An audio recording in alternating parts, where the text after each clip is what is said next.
आपका स्वागत है इस वीडियो में जहां हम स्टोइकवाद के बारे में बात करेंगे। यह प्राचीन ग्रीस की एक दार्शनिक विचारधारा है जो आज भी हमें जीवन की चुनौतियों से निपटने के लिए व्यवहारिक मार्गदर्शन देती है।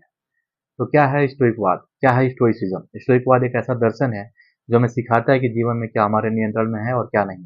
उदाहरण के लिए, आप किसी स्थिति में कैसे प्रतिक्रिया देते हैं आपके नियंत्रण में है, लेकिन वह स्थिति खुद आपके नियंत्रण में नहीं है। स्टोइकवाद हमें उन चीजों पर ध्यान केंद्रित करने के लिए प्रेरित करता है जो हमारे नियंत्रण में है, बाकी चीजों को स्वीकार करने की सलाह देता है। जैसे सेनेका के शब्दों में, we suffer more in imagination than in reality. Key figures in stoicism, Marcus Aurelius, वो एक रोमन सम्राट थे जिन्होंने मेडिटेशन नामक पुस्तक लिखी, जिसमें उन्होंने अपने निजी विचारों को साझा किया। यह पुस्तक आज भी स्टोइकवाद के लिए एक महत्वपूर्ण ग्रंथ है। सेनेका, वो एक राजनेता दार्शनिक थे। उनकी लेटर्स फ्रॉम स्टोइक पुस्तक में जीवन के कठिन समय में धैर्य रखने और अच्छे जीवन जीने के तरीके बताए हैं। इपिक्टेट्स, एक पूर्वदास जिन्होंने अपने जीवन के अनुभवों से सीखा और इंचेरियन में स्टोइक सिद्धांतों को सरल तरीके से बताया।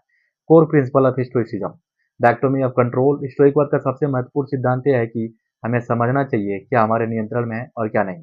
उदाहरण के लिए, हम अपने विचार और कार्य को नियंत्रित कर सकते हैं, लेकिन दूसरों की राय या बाहरी घटनाएं हमारे नियंत्रण में नहीं है। एग्जाम्पल, मान लीजिए कि बारिश हो रही है, आपको बाहर जाना है। बारिश पर आपका नियंत्रण नहीं है, लेकिन आपका छाता लेकर बाहर जाने का निर्णय ले सकते हैं। यह स्टोइकवाद की सोच है जो आपके नियंत्रण में नहीं है, उसे स्वीकार करना, और जो आपके नियंत्रण में है उस पर ध्यान केंद्रित करना। Virtue as the highest good, स्टोइकों के लिए सद्गुण ही असली संपत्ति है।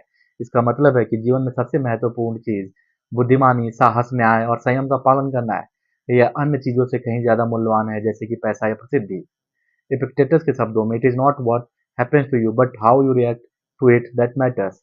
इसका तात्पर्य यह है कि यह मायने नहीं रखता कि आपके साथ क्या होता है, बल्कि आप उस पर कैसे प्रतिक्रिया देते हैं, यह मायने रखता है। Living in accordance with nature, स्टोइकवाद में प्रकृति के अनुसार जीने का मतलब है अपने जीवन को एक बड़े उद्देश्य के साथ जोड़ना और प्राकृतिक नियमों को स्वीकार करना। जैसे कि पेड़ हर मौसम में बदलते हैं, वैसे ही हमें भी जीवन की स्थितियों को उसी तरह स्वीकार करना चाहिए जैसे वे आती हैं। किसी भी परिवर्तन या कठिनाई को जीवन का एक स्वाभाविक हिस्सा माने और उसे सकारात्मक दृष्टि से देखें। माइंडफुलनेस एंड रेशनैलिटी, स्टोइकवाद में माइंडफुलनेस और तर्कसंगतता का बहुत महत्व है। इसका मतलब है कि हमें वर्तमान में रहना चाहिए और अपने विचारों पर नियंत्रण रखना चाहिए। जैसे मार्कस ऑरेलियस के शब्दों में, यह power over your mind not over outside events. Realize this and you will find strength. आपका मन आपके नियंत्रण में है, बाहरी घटनाएं नहीं। इसे समझे, आप शक्ति पाएंगे।